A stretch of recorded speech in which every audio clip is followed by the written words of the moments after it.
Thank you so much for joining us today and making time out of your day to It's a great honor to be here. good. Okay, so for my first question, how did your journey with GiveLight start? My journey with GiveLight started at the very first GiveLight fundraiser. So I went down there. I don't even know if I was speaking or not. I think I might have been.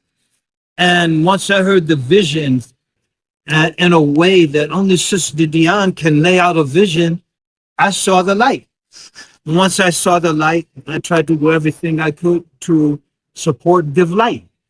So Sister Dion invited me there and she gave me some light and I saw the light and I wanted to do everything to help GiveLight. MashaAllah, thank you so much. For my second question, you visited Morocco recently at our home, so share a little bit about you.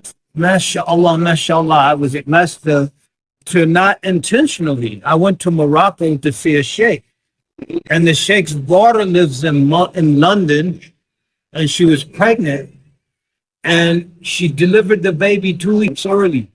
And so the day before I arrived, the sheikh went to London. So here I am in the airport in Casablanca with my wife. And I said, oh, what am I going to do now? Sheikh's not here.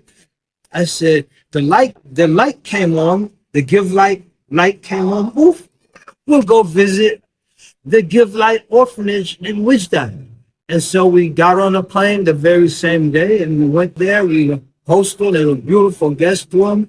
We were fed and were able to eat with the students with wonderful food. And we were able to just have an incredible time there for 2 days. So that's how I ended up at the GiveLight orphanage. And we planned and Allah plans and Allah is the very best of plans. The best of planners have come. What was your experience with the children? The children was raised. I still remember little Tasneem, and they were wonderful, incredible. We played games. We did this Arabic history quiz. We did some art stuff, and it was incredible. You know, it's a very lively, blessed group of young ladies. Blessed because they're in a very safe space, a nurturing space. They're in this space that's dedicated not just to their physical well-being, not just to their spiritual well-being, but also their intellectual well-being. They're encouraged to go to the best schools, and that's facilitated for them. So, mashallah, I had an incredible. Thank you so much for sharing that experience. So for my third question, what advice would you have for The advice I would have for the supporters and volunteers of GiveLight is keep sharing your light. You know, when we see all of these lights, they're all individual lights, but there's only one light. So we don't see 3 beams here and 3 beams there. We see one field of light.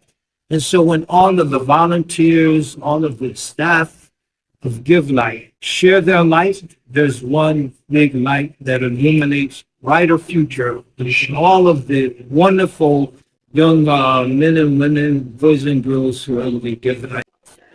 Perfect. Any specific advice for new volunteers joining you? Any advice for new volunteers? Make sure you have your stuff together because Sister Dion does not play. don't let that pleasant smile deceive you.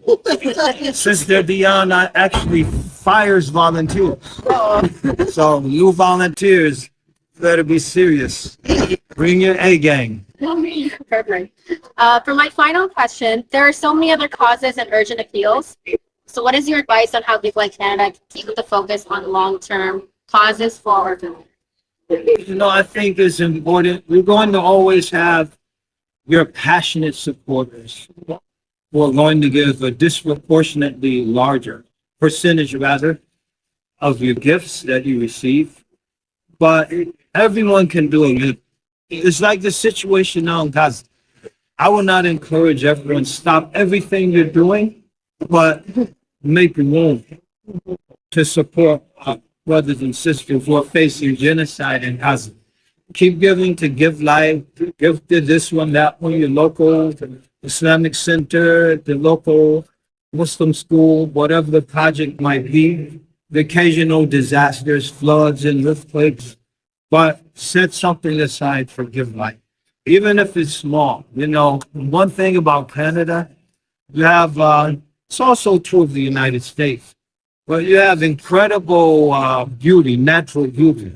And I'll tell you a quick story. I was in close to Vancouver, British Columbia, at the beginning of the rainy season. And there's a river. It was maybe 20 meters wide, maybe 25 meters wide. But the volume of water was just so incredible. If we would have fallen in, we would have been swept away. And I just reflected that this mighty current, it started somewhere way up in those mountains with a single drop of rain. And that drop joined others and others until it became a mighty river. So the little you do, you might think is insignificant. And when it joins with the little someone else is doing, it becomes a mighty stream that feeds into a beautiful lake. And so just if we can do a little, do it with a good intention. الحسنات بعشر أمثالها إلى 700 ضعف إذا أضعاف كثيرة.